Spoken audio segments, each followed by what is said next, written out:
लखनऊ की बात हो और अवध के आखिरी नवाब वाजिद अली शाह का जिक्र ना आए, ऐसा तो हो नहीं सकता। हाँ बिल्कुल। वो शाही दरबार, वो रंगीन महफिलें और फिर कलकत्ता में वो निर्वासन, उनकी कहानी में ना सच और अफसाना जैसे घुल मिल गए हैं। सही कहा। आज हम कोशिश करेंगे कि जो भी जानकारी हमारे पास है उसके आधार पर इस दिलचस्प और कहना चाहिए विवादास्पद शख्सियत को थोड़ा और समझें, उनकी कला, उनकी सियासत और हाँ, वो इल्जामात भी। हाँ, तो वाजिद अली शाह जन्म हुआ 1822 में और 1847 में वो अवध के तख्त पर बैठे। पर हाँ, अंग्रेजों की निगरानी में। अच्छा। आमतौर पर लोग उन्हें बस एक रंगीन मिजाज नवाब समझते हैं, नाच गाना, जश्न। लेकिन ये पूरी कहानी नहीं है। क्या मतलब? मतलब अपने शुरू के जो 9 साल थे ना गद्दी पर, उन्होंने सिर्फ जश्न नहीं मनाए, उन्होंने असल में इंसाफ के निज़ाम में, मतलब जस्टिस सिस्टम में सुधार की कोशिश की। ओह अच्छा। किसानों से वो सीधे जुड़े और एक दस्तूर वाजिदी नाम का, कह सकते हैं, कानूनी दस्तावेज भी तैयार करवाया। इसमें राज के नियम कायदे थे। ये बात तो बहुत कम लोग जानते होंगे। हाँ, ये पहलू अक्सर पीछे रह जाता है। ये दिखाता है कि उनमें हुकूमत चलाने की वो सलाहियत थी। बिल्कुल, लेकिन ये भी सच है कि उनकी पहचान तो कला और संस्कृति से ज्यादा जुड़ी हुई है। संगीत, शायरी। हाँ, वो तो है ही।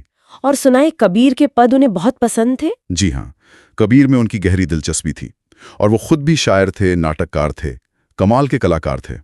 और वो मेले, योगी मेला, बसंत मेला। हाँ, वो सार्वजनिक उत्सव थे, आम लोग भी आते थे, नाच गाना होता था। और वो रहस्य नाटक। हाँ, 36 नाटक करवाए थे सुना है, कृष्ण लीला पर आधारित। बिल्कुल। और कहते हैं कि कुछ में तो वो खुद कृष्ण बनते थे। वाह। उनका दरबार तो सच में कला का एक सेंटर बन गया था। मिर्जा गालिब जैसे बड़े शायर से दोस्ती थी उनकी। गालिब से? जी। और वो मशहूर नाटक है ना इंद्र सभा, उसके लिखने वाले भी उनसे जुड़े थे। अच्छा। और महिला कलाकारों को परी कहा जाता था, बड़ी इज्जत से, उन्हें बाकायदा तालीम दी जाती थी। और वो चिड़ियाघर वाली बात, वो क्या थी? अरे हाँ, वो तो गजब ही था। एक बहुत बड़ा चिड़ियाघर था उनके पास। कहते हैं लाखों कबूतर थे। लाखों? हाँ, और बंदर, बिल्लियां, यहाँ तक कि भालू भी। कमाल है। लेकिन यहीं से फिर वो विवाद वाला पहलू शुरू होता है ना? हाँ। अंग्रेजों ने तो उन्हें बिल्कुल ही अयास, नशेड़ी और हुकूमत से एकदम बेपरवाह करार दिया। हाँ, ये इल्जाम तो लगे कि बस औरतों में डूबे रहते हैं, जनाना खाने से बाहर नहीं निकलते, राजकाज का कोई होश नहीं। क्या ये मतलब ये सिर्फ सियासी चाल थी अंग्रेजों की या कुछ सच्चाई भी थी इसमें? देखिए, ये एक पक्ष है कहानी का, अंग्रेजों का नजरिया।